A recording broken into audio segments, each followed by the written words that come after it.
The snowflakes fell gently on Christmas Eve 2002, casting a serene silence over Modesto, California. The streets were empty, save for the occasional passerby hurrying to complete their holiday shopping or head home to spend time with loved ones. But amidst this festive atmosphere, a sense of unease hung in the air like the faint scent of smoke from a fire long extinguished. It was just after 10 p.m. when Scott Peterson returned home to his cozy suburban ranch-style house on Christie Drive. His wife, Lacey, 8 months pregnant and radiant with joy, waited patiently by the fireplace, her belly swollen but her smile unwavering. The couple had been looking forward to this Christmas together, a celebration of life, love, and the impending arrival of their child. As Scott stepped inside, his eyes scanned the room, taking in the familiar sights and sounds of home. The tree twinkled with lights, its branches adorned with ornaments and tinsel. The fireplace crackled, casting a warm glow over the space. But beneath the festive facade, a darker narrative was unfolding, one that would shatter the very fabric of their relationship. Scott moved methodically through the room, his footsteps quiet on the plush carpet. He dropped his keys onto the coffee table and slipped off his coat, revealing the sharp lines of his suit jacket. His eyes met Lacey's, and for a fleeting moment, they exchanged the usual warmth and affection. But something was amiss. The air seemed to vibrate with an unspoken tension, like the anticipatory silence before a storm unleashes its fury. As Scott approached the fireplace, he placed his hands on Lacey's shoulders, his touch gentle but calculating. "Hey, honey," he whispered, his voice laced with a false sense of intimacy. "I'm going out for a walk to clear my head." The words dripped with an eerie calmness, as if Scott was rehearsing a well-practiced script. Lacey's eyes narrowed, her expression a mix of concern and curiosity.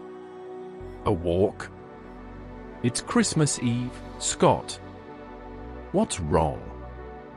Her voice trembled slightly, but she didn't push him further. Instead, she nodded and returned to her book, the words blurring on the page as her mind wandered.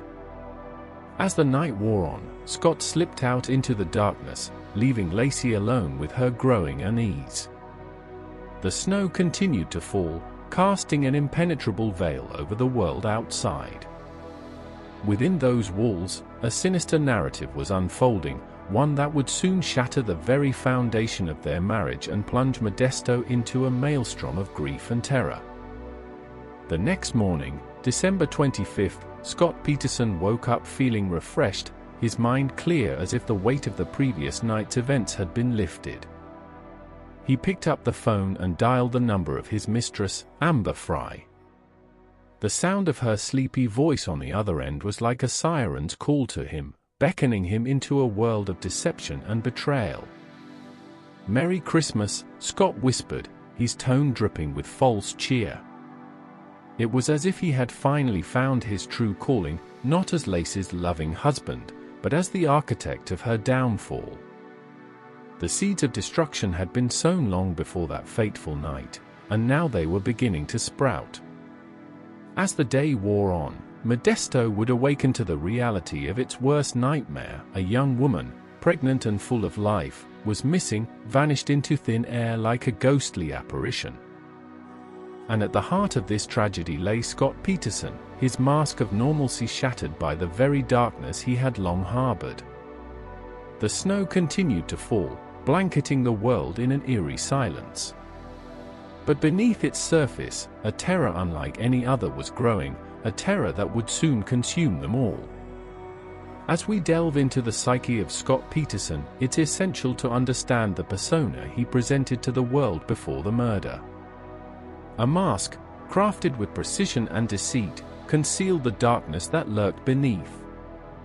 The golden boy, charming and successful, won the hearts of those around him.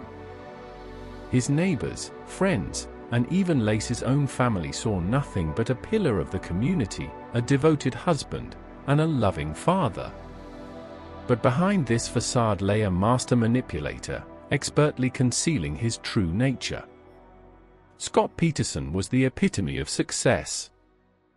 He had it all: a beautiful wife, a lovely home, and a promising career as a television meteorologist. His colleagues adored him, and his superiors praised his skills. He seemed to have an effortless charm, effortlessly endearing himself to those around him. This carefully constructed image was the mask he wore, hiding the dark triad personality that lay beneath. The concept of the narcissistic mask is crucial in understanding Scott's psyche. People like him build this false self over a lifetime, crafting an image that showcases their supposed virtues and achievements. It's a calculated attempt to manipulate others into seeing them as they want to be seen, as worthy, intelligent, and charming. The narcissist becomes adept at reading people, knowing exactly what to say and do to elicit the desired response. In Scott's case, he presented himself as the quintessential golden boy. He was the perfect husband, always attentive and loving towards Lacey. His friends praised his kindness and generosity, never suspecting that beneath this facade lay a calculating manipulator.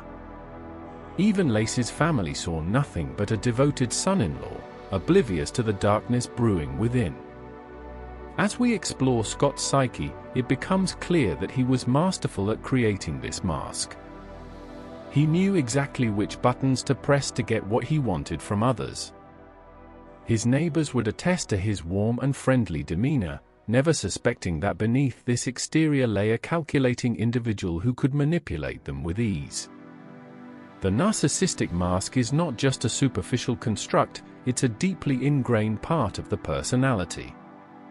People like Scott Peterson spend years honing their skills, learning how to present themselves in a way that elicits admiration and approval from others. It's an ongoing process, constantly refined and adapted to achieve the desired effect. In Scott's case, his mask was so convincing that even those closest to him failed to see the truth. Lacey's family, for instance, praised their son-in-law as a perfect husband, never suspecting the darkness that lay beneath.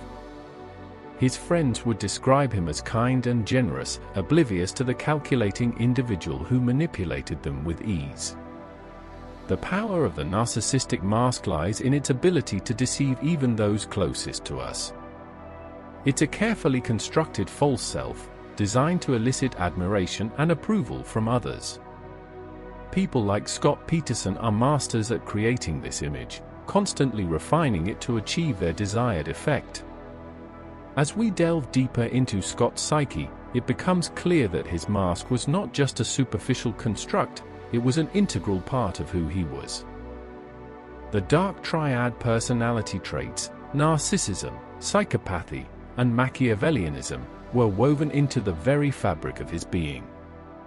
And beneath this facade lay a calculating individual, capable of manipulating others with ease. In the next section of our exploration, we'll delve deeper into the psyche of Scott Peterson, examining how his dark triad personality traits drove him to commit the heinous crime that shook the nation. We'll explore the role of his narcissistic mask in hiding his true nature and examine the psychological forces that led him down a path of destruction. As we delve into the psyche of Scott Peterson, it becomes clear that his actions were driven by a trifecta of dark psychological traits: narcissism, psychopathy, and Machiavellianism. Like a masterfully crafted puzzle, each piece fits seamlessly into the larger narrative of a calculating, manipulative individual. Let us begin with narcissism, the grandiose sense of self-importance that Peterson exhibited from the very start. His sense of entitlement was palpable, as he believed himself to be above the law and beyond accountability. This attitude was evident in his treatment of his pregnant wife, Lacey, whom he frequently belittled and humiliated. The lack of empathy displayed towards her is a hallmark of narcissistic behavior, where the needs and feelings of others are consistently disregarded. As the investigation progressed, it became clear that Peterson's grandiosity extended far beyond his personal relationships. He was consumed by an insatiable need for attention and admiration, often fabricating stories to impress those around him. This compulsive need for validation led him to spin elaborate tales about his supposed fishing trips, which he claimed would yield record-breaking catches. The more outlandish the story, the more impressed he seemed to be with himself. Psychopathy, on the other hand, is characterized by a complete lack of empathy and guilt. Peterson's flat affect during interviews and interrogations was a dead giveaway of his psychopathic nature. He showed no remorse for the disappearance of Lacey, nor did he display any emotional response when confronted with the gruesome reality of her fate. This absence of emotional response is a hallmark of psychopathy, where individuals are impervious to the emotions of others. Peterson's ability to lie and manipulate those around him was nothing short of astonishing. He effortlessly spun a web of deceit, convincing friends, family, and even law enforcement that he was innocent. His lack of remorse when confronted with his lies is further evidence of his psychopathic tendencies. The ease with which he fabricated alibis and constructed elaborate cover stories is a testament to his calculating nature. Finally, we have Machiavellianism, the calculated double life that Peterson led. He expertly juggled two personas, the loving husband and devoted father, and the calculating con artist who was manipulating Frey for financial gain. His ability to compartmentalize his life and create separate identities is a hallmark of Machiavellian behavior. Peterson's manipulation of Frey is a prime example of his Machiavellian tendencies. He wooed her with charm, lies, and deceit, using his charisma to manipulate her into becoming embroiled in his schemes. His calculated double life was designed to maximize his financial gain and minimize the risk of detection. As we examine Scott Peterson's behavior through the lens of the Dark Triad, it becomes clear that he is a master manipulator, a calculating individual who will stop at nothing to achieve his goals. His grandiosity, entitlement, and lack of empathy are hallmarks of narcissism. His flat affect, absence of guilt, and ease with which he lied are indicative of psychopathy, and his calculated double life and manipulation of others are characteristic of Machiavellianism. As we delve deeper into the psyche of Scott Peterson, it becomes clear that he is a study in contrasts, a man who appears charming and charismatic on the surface but reveals a darker, more sinister individual beneath. His crimes were not committed in a fit of rage or passion, but rather through careful calculation and manipulation. He is a master of the dark arts, using his cunning and charisma to achieve his goals. In conclusion, Scott Peterson's case provides a fascinating glimpse into the workings of the human psyche, a study in the darker aspects of human nature. His actions are a testament to the power of manipulation, deceit, and calculation, and serve as a cautionary tale about the dangers of allowing our darker impulses to go unchecked. As the sun dipped below the horizon on December 24, 1998, Scott Peterson's world was spinning into a vortex of deceit and despair. His marriage to Lacey was crumbling, but he didn't bother to confront the reality. Instead, he created an alternate universe where she no longer existed. Little did he know that his wife would soon be dead, and the seeds of destruction had already been sown in his mind. Scott's relationship with Frey was a cleverly crafted illusion, a masterclass in manipulation. He whispered sweet nothings into her ear, painting a picture of a man who had lost his first love to cancer. The tragedy was real, but Scott's timing was off by several months. Lacey would meet her untimely demise only 2 years later. Yet, Scott had already mentally disconnected from their marriage, severing the emotional bonds that tied him to his wife. This is the hallmark of narcissistic behavior, the ability to discard people emotionally long before any physical act. The manipulation of others becomes an extension of self-preservation, a means to reorganize one's internal world without confronting the consequences. Scott had created a narrative where Lacey was no longer relevant and Amber became the protagonist in his new story. The recorded phone calls between Scott and Amber are a chilling testament to his calculated nature. He would often monologue about his feelings, painting himself as the victim of circumstance. "I'm just so angry with myself," he'd say, feigning remorse for his own perceived shortcomings. But beneath the surface lay a calculating individual who believed he was too intelligent to be caught. Scott's fishing alibi on Christmas Eve would become the cornerstone of his defense, an intricate web of lies that ensnared investigators and nearly escaped detection. The more he spun his tale, the more believable it became, at least to himself. He genuinely convinced himself that he had spent the evening fishing, unaware that Lacey's lifeless body was already being discovered in the San Francisco Bay. The architecture of Scott's lies was meticulously designed to withstand scrutiny. He knew the intricacies of human psychology well enough to recognize the power of suggestion and misdirection. By planting seeds of doubt in Amber's mind, he sowed the fertile soil for his own deception to take root. When investigators began to suspect foul play, Scott's carefully constructed facade would be the first line of defense against the truth. This is Machiavellianism in its most dangerous form, a calculated manipulation of reality that prioritizes self-preservation above all else. Scott Peterson's crimes were not just about murder, they represented an insidious assault on the very fabric of human connection. By emotionally discarding those around him, he had created a toxic environment where deceit and despair thrived. As we delve deeper into the psyche of this dark individual, it becomes clear that his actions were not driven by passion or impulsive desire, but rather a cold calculation to ensure his own survival.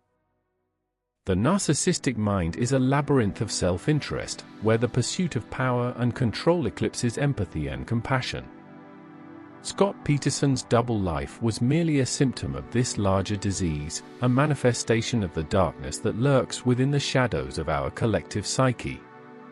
In the silence of his cell, as the weight of his crimes bears down upon him, Scott Peterson is left to confront the true extent of his own depravity. The recorded phone calls now serve as a haunting reminder of his calculated betrayal, a litany of lies and manipulations that will haunt him for eternity. As we gaze into the abyss of his soul, it becomes clear that the true horror was not the murder itself, but the architect of chaos who believed himself above the law. As the search for Lacey Peterson's body intensified, Scott Peterson began to make his rounds, granting interviews and issuing public pleas for her safe return. The media devoured every word, every tear-stained glance, every anguished whisper. But behind the mask of a grieving husband, forensic psychologists noticed something peculiar, a flatness, or effect that never quite matched the words.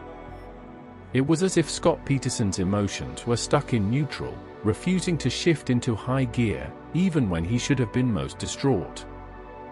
He smiled at the wrong moments, his lips curling upwards with an almost imperceptible smugness, betraying the anguish he professed to feel.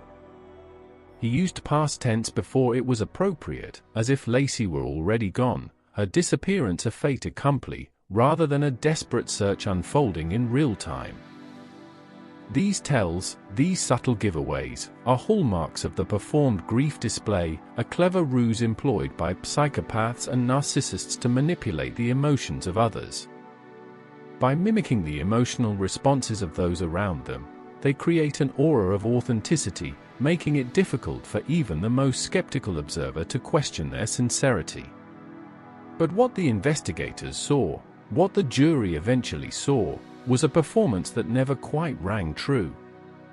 The words, the tears, the anguish, all were shallow imitations, lacking the depth and complexity of genuine emotional expression. It's as if Scott Peterson had studied the script of grief, memorized the lines, but forgotten the emotions that make it real. Dark psychology suggests that this phenomenon is rooted in the fundamental differences between psychopaths and narcissists. On the one hand, and people with empathy and emotional intelligence, on the other. The former lack an inherent capacity for genuine emotional experience. Their emotional lives are a product of calculation and manipulation. As such, they're skilled at mimicking emotions, but always leave tells, subtle cues that betray their true nature. In Scott Peterson's case, his performance was likely an attempt to deflect suspicion, to create the illusion of a grieving husband while concealing his true feelings. By playing the part of the distraught spouse, he aimed to garner sympathy and avoid scrutiny, all while keeping his real emotions, perhaps even his thoughts, hidden behind a mask of sadness. But as the investigation progressed, and the evidence mounted against him, Scott Peterson's performance began to falter. His effect grew more pronounced, his words more forced, his smiles more awkward. The flatness underneath began to show through, revealing the calculating, manipulative individual lurking beneath.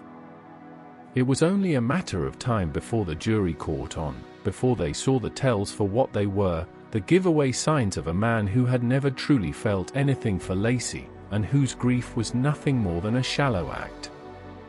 In the end, it wasn't the evidence that convicted Scott Peterson, it was his own inability to convincingly fake emotions, to sell the performance of grief. As we gaze upon the ruins of his life, as we consider the devastating impact his actions had on those around him, let us not forget the dark psychology at play, the ways in which psychopaths and narcissists use performed grief to manipulate and deceive. It's a tactic that may seem convincing at first glance, but ultimately proves no match for the keen eyes of those who've studied the human psyche. As we delve deeper into the psyche of Scott Peterson, a man who seemingly had it all, a loving wife, a beautiful home, and a successful career, we find ourselves confronted with a chilling truth: even the most unsuspecting individuals can harbor dark triad tendencies. Proximity and trust, the very foundation upon which intimate relationships are built, become the tools that these personalities exploit to manipulate and control. Love bombing, that intoxicating rush of affection and attention in the early stages of a relationship, is often a hallmark of narcissistic behavior. Scott Peterson's whirlwind romance with Lacey, marked by grand gestures and over-the-top displays of affection, was a classic case of love bombing. As their relationship blossomed, Lacey, swept up in the euphoria of new love, failed to notice the warning signs that would later emerge as red flags. Idealization, the process of elevating one's partner to an unrealistic pedestal, is another trait common among those with dark triad tendencies.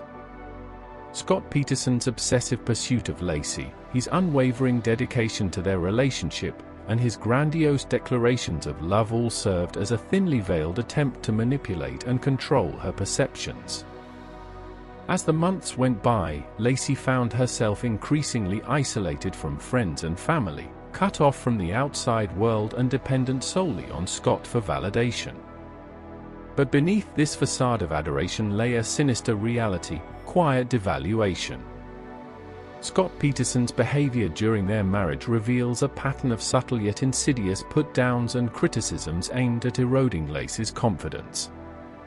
Her family later recounted instances where Scott would belittle her accomplishments, make snide remarks about her appearance, or minimize her feelings, all while maintaining a veneer of affection. What seemed like small, innocuous gestures in the early days of their relationship took on a far more ominous tone as time went by. Lacey's family reported that Scott would often cancel plans at the last minute, citing work emergencies or other excuses, leaving Lacey feeling abandoned and unsure. He would also make decisions without consulting her, such as buying expensive gifts for himself or making significant changes to their home without her input. In retrospect, these seemingly minor incidents reveal a pattern of emotional manipulation that Scott Peterson exploited to maintain control over the relationship. His actions were designed to chip away at Lacey's sense of self-worth, leaving her feeling uncertain and dependent on his validation. The fact that Lacey failed to recognize these warning signs speaks volumes about the insidious nature of dark triad personalities. They can be expertly skilled in masking their true intentions. As we explore this case further, it becomes clear that the key to recognizing the dark triad lies not in grand, showy displays of manipulation, but rather in subtle, creeping changes that slowly erode a person's sense of autonomy. It is only when we recognize these quiet, insidious behaviors, love bombing, idealization, and quiet devaluation, that we can begin to identify the telltale signs of dark triad tendencies. In hindsight, Lacey's family reported that Scott Peterson's behavior during their marriage was marked by an unending cycle of charm, criticism, and control. They described how he would shower her with affection one moment, only to turn cold and distant the next, leaving Lacey feeling confused and uncertain. It is this very ambiguity that allows dark triad personalities to operate in plain sight, exploiting the trust and proximity that intimate relationships provide. As we continue to unravel the tangled threads of Scott Peterson's psyche, it becomes clear that the key to preventing such tragedies lies not in demonizing or pathologizing individuals with dark triad tendencies, but rather in educating ourselves on the subtle warning signs that they exhibit. By recognizing the patterns of love bombing, idealization, and quiet devaluation, we can begin to safeguard ourselves against the insidious manipulation that often precedes devastating outcomes. Ultimately, the case of Scott Peterson serves as a stark reminder that even the most seemingly idyllic relationships can harbor dark triad tendencies lurking beneath the surface. As we delve deeper into the psyche of these individuals, it becomes clear that proximity and trust are not only the foundation upon which intimate relationships are built but also the very tools that dark triad personalities exploit to manipulate and control. As we close this exploration of Scott Peterson's dark psychology, it's essential to acknowledge that his case is not an anomaly. The threads of narcissism, psychopathy, and Machiavellianism are woven into the fabric of society, often masked by charm, charisma, and a convincing facade. Peterson's conviction was built on a foundation of circumstantial evidence and his own inconsistencies. He presented himself as a devoted husband and loving father, but beneath this veneer lay a calculating individual driven by self-interest and a lack of empathy. This is not an isolated incident. Rather, it represents the dark triad's silent invasion into our families, marriages, and communities. The Peterson case serves as a stark reminder that awareness is armor against the insidious tactics of manipulators. By understanding the psychological underpinnings of his behavior, we can better navigate relationships and recognize the warning signs of toxic individuals. This knowledge empowers us to make informed decisions, protecting ourselves from those who would exploit our trust. Scott Peterson's story is a somber testament to the devastating consequences when the dark triad takes hold. Lacey's tragic fate serves as a poignant reminder that we are all vulnerable to manipulation and abuse if we fail to recognize the warning signs. As we part ways with this documentary, let us carry with us the weight of Scott Peterson's case. Let it serve as a solemn warning that the darkness lurks within, waiting to pounce on unsuspecting victims. We must remain vigilant, for awareness is our greatest defense against the manipulative forces that seek to exploit and destroy. In the quiet moments that follow, let us reflect on the lessons learned from this harrowing tale. Let us remember that the dark triad is not a rare phenomenon, but rather an insidious force that can seep into the most seemingly normal of relationships. As we move forward, let us arm ourselves with knowledge and empathy. Let us recognize the signs of narcissism, psychopathy, and Machiavellianism, and let us take steps to protect ourselves from those who would seek to do us harm. And when the darkness closes in, as it inevitably will, let us draw upon our inner strength and resilience. Let us remember that we are not alone, that there are others out there who have walked this same path and emerged stronger on the other side. In the end, Scott Peterson's case serves as a somber reminder that awareness is our greatest ally against the forces of darkness. By understanding what he was, clinically, psychologically, we can better protect ourselves from becoming someone else's Lacey.